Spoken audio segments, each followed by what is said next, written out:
आपण प्रभाग क्रमांक 29 मध्ये आहोत आणि या ठिकाणचे राष्ट्रवादीचे जे उमेदवार आहेत ते चक्क या ठिकाणी आंदोलन करतायत। नेमका आज मतदानाचा दिवस आहे आणि या आंदोलनामागे नेमकं कारण काय आहे आपण ते जाणून घेऊयात। काय आज तुम्ही इथं बसलात आंदोलन करतात, काय कारण आहे? आम्ही राष्ट्रवादी काँग्रेस पार्टीचे उमेदवार आहोत। आमच्या ब गटातील उमेदवार कोळपताई सुनीता कोळप यांचं शिक्षण BA आहे, परंतु जे निवडणूक आयोग बोर्ड लावतोय मतदान केंद्राच्या बाहेर तर त्याच्यावर त्यांचं 9वी पास शिक्षण दिलंय आणि समोरचे जे भाजपचे उमेदवार आहे त्यांच्या पण शिक्षणात दिशाभूल केली जाते। म्हणजे याच्या मागं काय आहे? त्यांचं शिक्षण किती सांगितलं? 9वी त्यांचं शिक्षण 9वी आहे, ते अल्पशिक्षित आहे। असं असताना सुद्धा प्रतिस्पर्धी उमेदवार हा अल्पशिक्षित आहे। इथला सगळा जो नागरिक मतदार वर्ग आहे हा सुजाण आहे, सुज्ञ आहे, जाणकार आहे, त्यांना शिक्षित उमेदवाराची अपेक्षा असते। असं असताना जो शिक्षित उमेदवार आहे त्याला तुम्ही अल्पशिक्षित दाखवता आणि जो अल्पशिक्षित उमेदवार आहे त्याला शिक्षित दाखवता। यामधून मतदारांवरती परिणाम होणार आहे, मतांवरती परिणाम होणार आहे, त्यामुळे निकालावरती परिणाम होण्याची शक्यता आहे। तुम्ही स्वतः उमेदवार आहात, परंतु अशी दिशाभूल करून काय होणार आहे?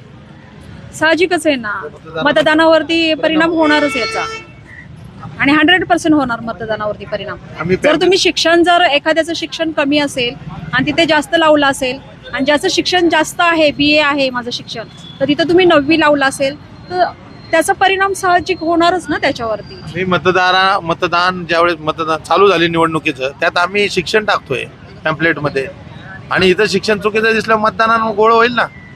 आता तुमची मागणी काय? आमची मागणी जेवढे केंद्रावर ते बोर्ड लावले तेवढे काढून टाकावे, त्याशिवाय आम्ही इथनं उठणार नाही। संबंधित ज्यांचे चुकीचं लिहिलं त्यांच्यावर पण कारवाई झाली पाहिजे। विशाळ कारभार वाटतो सगळा। विशाळ म्हणजे याच्या मागं कोण आहे काय कळना झाले। इथं आता पाहतोय तर भाजपचे लोक 100 मीटरच्या आत जाऊन स्लिपा वाटतायत। ते 100 मीटरच्या आत स्लिपा वाटता येतात का?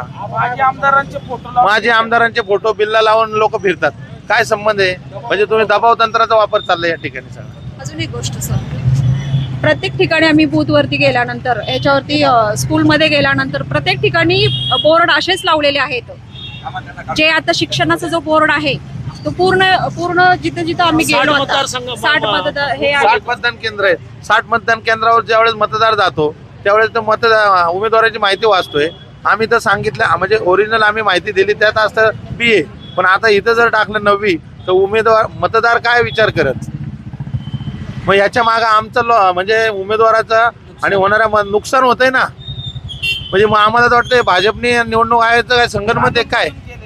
तर खरं तर या सुनीता कोळप आहेत आणि त्या राष्ट्रवादीच्या उमेदवार आहेत। त्या उच्च शिक्षित आहेत, त्यांचं शिक्षण जे आहे ते BA झालेलं आहे, परंतु जी उमेदवारांची माहिती दिली जाते त्यावरती त्यांचं शिक्षण 9वी पास असल्याचं म्हटलं आहे आणि त्यावरतीच त्यांनी आक्षेप घेतलेला आहे आणि त्यामुळंच हे राष्ट्रवादीचे जे उमेदवार आहेत ते ठिय्या मांडून बसलेले आहेत। खरं तर निवडणूक अधिकारी ज्यांनी हा बोर्ड तयार केला त्यावरती त्यांनी चुकीची माहिती दिलेली आहे आणि त्यांच्यावरती कारवाई करण्यात यावी, तोपर्यंत आम्ही उठणार नाहीत। आणि अशाच पद्धतीनं इतर ठिकाणी देखील जे बोर्ड आहेत आणि चुकीच्या पद्धतीनं राष्ट्रवादीच्या उमेदवारांची माहिती आणि शिक्षण दिलेलं आहे असं त्यांचं म्हणणं आहे। कृष्णा पांचाळ, मुंबई तक, पिंपरी चिंचवड, पुणे।